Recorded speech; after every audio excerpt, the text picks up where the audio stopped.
I hope it is still morning. Good morning to all of you.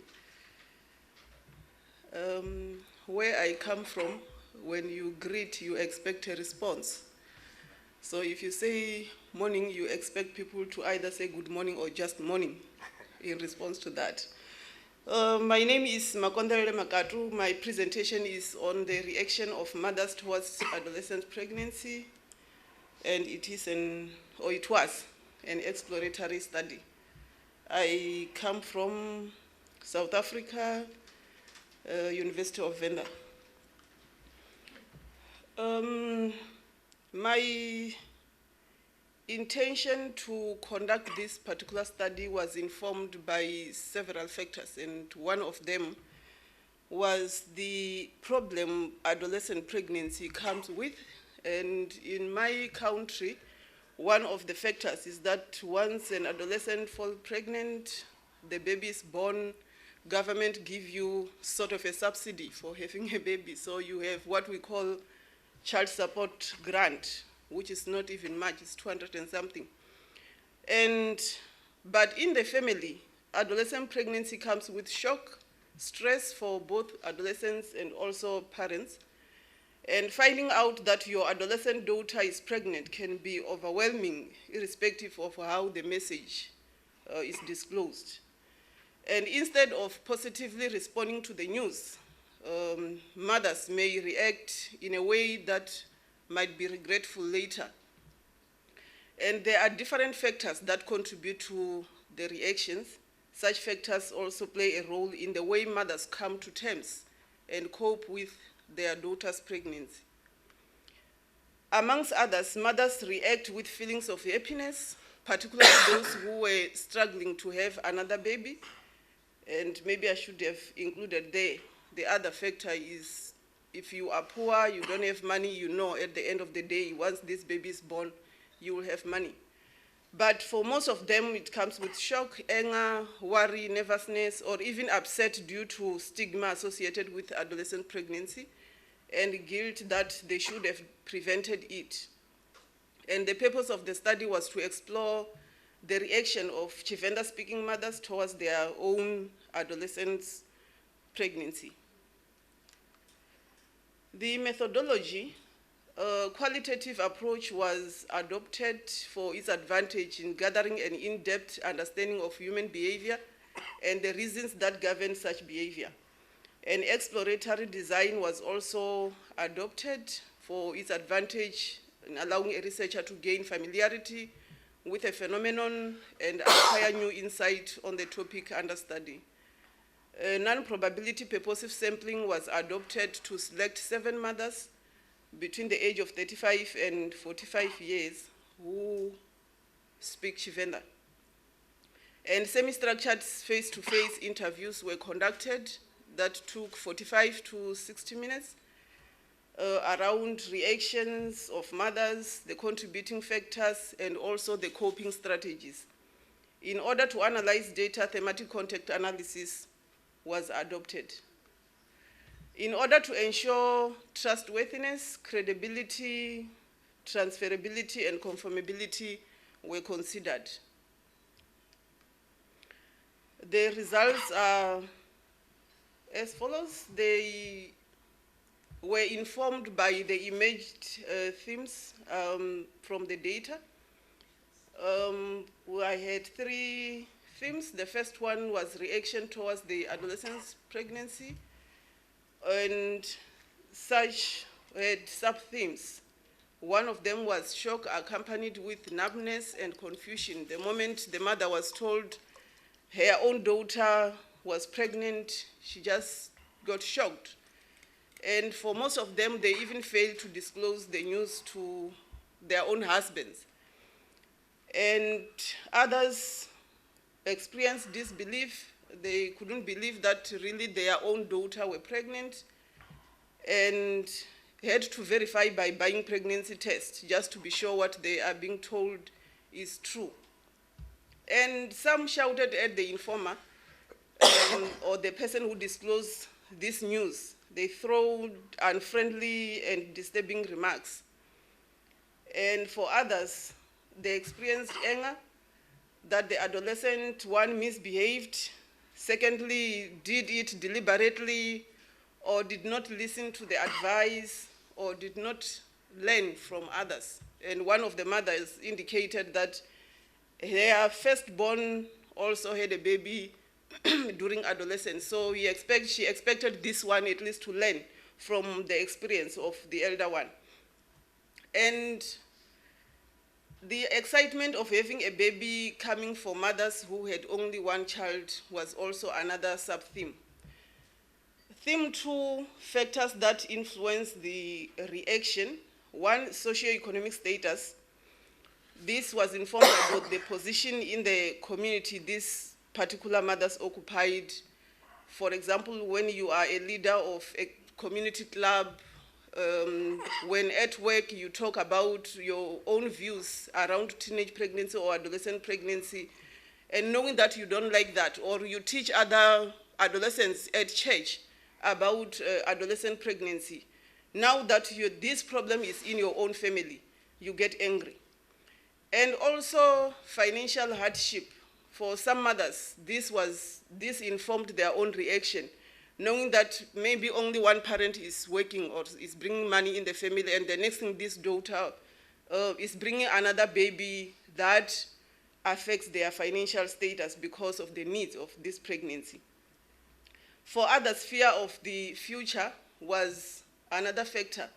For example, medically, they may not carry full term, or academically, they may not cope with school responsibilities. In South Africa, even though a school girl is pregnant, they allow them to go back to school. But the challenge with these mothers were whether this particular child, even though allowed to go back to school, will she cope? And if the father will accept or support the child, this is either the daughter's father or the father to the baby who is to be born. And knowing the known impact of early onset or unplanned pregnancy, for example, the relationship with the father or the husband. For some mothers, the father, after realizing that the daughter is pregnant, they got so angry to an extent that the relationship with this particular mother was also affected, because they will think maybe the mother knew, or the mother is the one who sent the daughter to do that. And also physical readiness of this particular daughter was another factor, and also socially in terms of the stigma that the mother might experience, and economically and also medically. Theme 3, coping with the reality of adolescence pregnancy. The sub-themes there was 1, religious beliefs. For some mothers, after realizing that their own daughter were pregnant, they had to pray that at least God should forgive them and also help them cope with the onset of this particular pregnancy. And for others, they were just being empathetic, trying to think of what this particular girl might be thinking, the stress she might be going through, and also they gave support to these particular daughters. The other sub-theme which appears a coping strategy was acceptance of this adolescent's pregnancy and also the baby to be born. And also some of them had to read books about adolescent pregnancy to find ways to how they should support these particular girls. And the last one that is not appearing there was communication, where they had to communicate with these girls, finding out what do they think, what is happening now, and also what happened, so that they become informed of how these particular girls are feeling and how they should support them.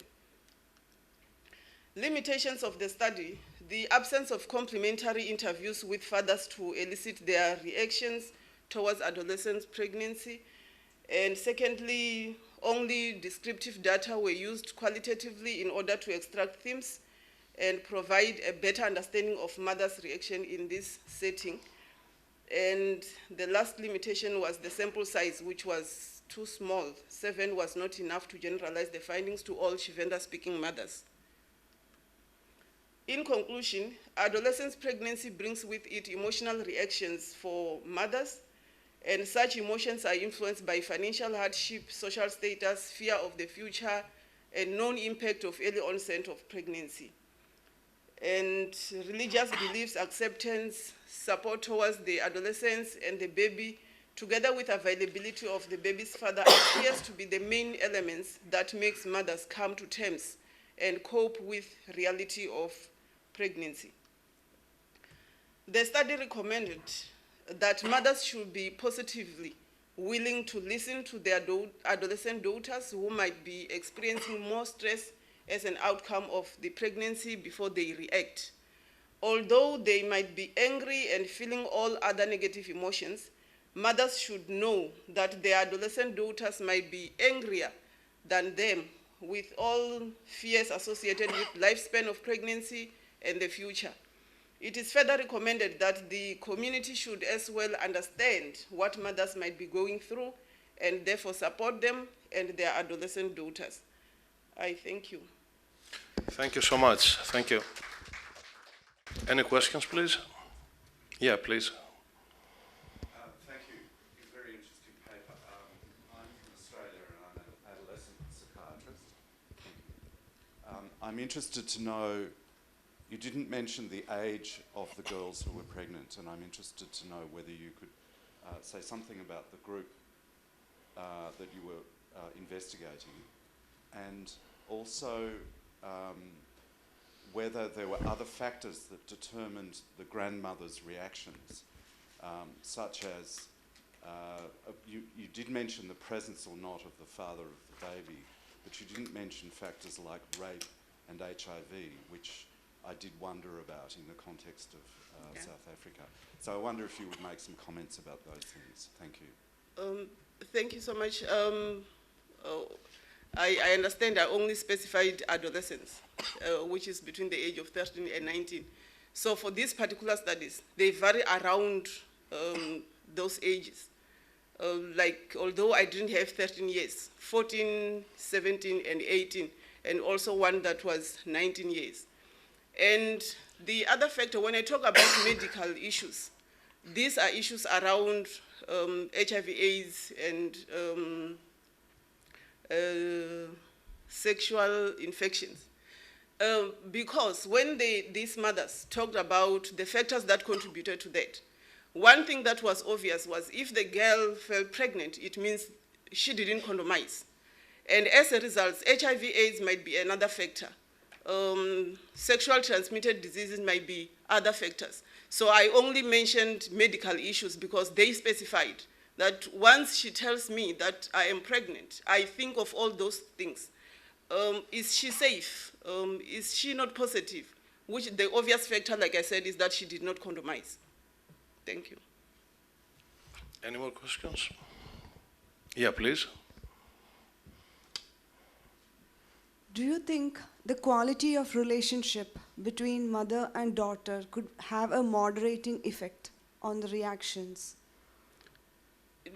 That is the possibility, although the study did not focus mainly on that. Because for this one, all the mothers, when they talk about their reaction, you could tell they loved their daughters. Hence, they thought of the school, the educational or the academic future of this particular child. Some of them were employed. Some of these mothers were employed. They had better future of their daughters. They had plans for this daughter going to tertiary education. But now with this baby, they asked whether the child will cope educationally. Any more questions? At the back. It was a very excellent presentation. I have been in South Africa so many times, and there are so many issues here. What about the medical issue of the kid? Because it's a child that gives birth. So does anyone cares about that? Does the state cares about the medical issue of the child that is going to give birth? Unfortunately, like I mentioned, once the child has a baby, once an adolescent has a baby or unemployed mother has a baby, government gives child support grant, and it has to take care of all those factors. If they go to clinics, they go there for free. They don't have to pay. So which is another element. So indirectly, government cares about these babies.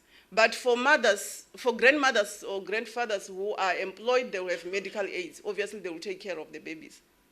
It's amazing because it's life, you know, someone gives birth to life and it should be embraced by everybody. When you say religious complications, what do you mean? The religion prohibits to be pregnant when you are not married? If you are not married and you are a Christian, you are excommunicated by having a baby for a particular period. So hence, these mothers had serious problems that if I'm a leader at church and my daughter is pregnant, obviously this daughter will be excommunicated. What will people say about me? I see. Thank you so much. It was an excellent topic, really. Thank you. Oh, there's another question at the back. Presentation. I had a question about prevention.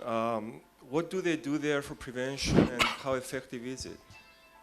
And what do you think could add to that prevention so that it will become more effective?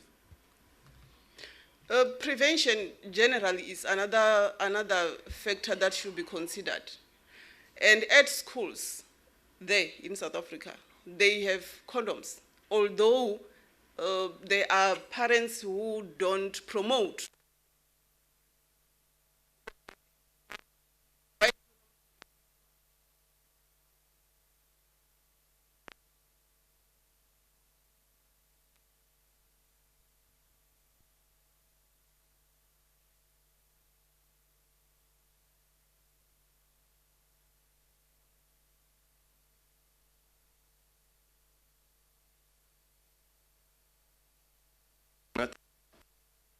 But you agree with me that when you want to provide psychological intervention, the client has to be willing for that. Yes, so of course. In this case, if their mothers don't believe in psychological interventions, obviously they will not come.